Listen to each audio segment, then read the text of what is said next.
हाथ छड़ा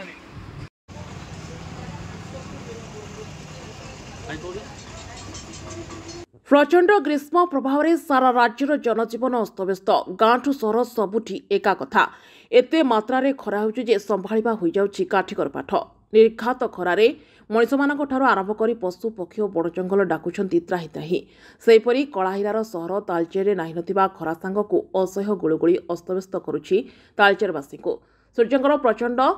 तेज सांगकु कोईला और पाउंस मिश्रित धूलिधुआं अस्तव्यस्त करी कलबल करुछि तालचेरवासी को पुणी ता सहित घन घन बिजुली काट गाँ गहली किए आंब बोरी तो किए पोखरी पाड़ी रे गाधोई खरा दाउरू रक्षा पाइबा प्रयास करुछंती। आउ सहर रे शीतताप घरे तो किए मार्केट रे किए नदी पठारे तो किए निघंच वृक्षमूले रही खरा दाउरू रक्षा पाई प्रयास करुछंती। प्रबल खरारे केही केही लस्सी आखुरस तरबुजर मजा मध्य नेउथबा नजर रहिछि। सेपटे गाँठू सहर सबुठी प्रशासन पक्षर जलछत्र खोल जाइछि और दिन 11टा ठारू 3टा पर्यंत बाहर श्रमिक मानक कार्य न करने बारण करा निहाती दरकार पड़े घर बाहर को बाहरतु और पादरे जोता मुंडरे छता और प्रचुर पानी पिंतु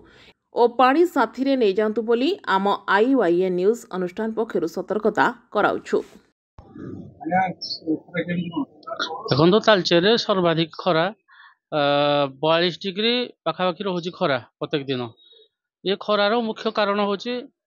गछ लगे कथा से गछ ना तालचेर जहाँफल कि मुख्य खरार मुख्य कारण हूँ जो आम एमसीएल गदा गदा कोईला सब पुड़ुची तार हूँ मुख्य कारण उतापड़ा बढ़ुची खरार उतापड़ा माने जो गरम गरमटा बढ़ुची एवं एथिप्रति विभिन्न जगार जो भाव में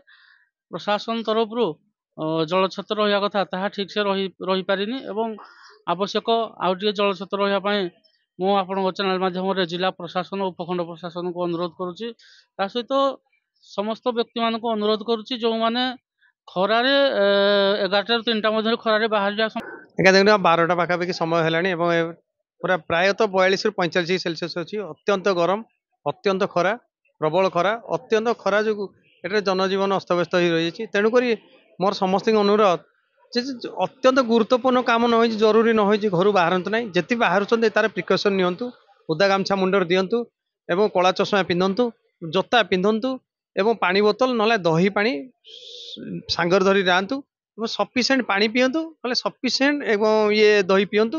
सुरक्षा रुहतु अत्यंतिक जरूरी ना घर बाहर ना। तालचेरु Shivprasad Behera report IYA news.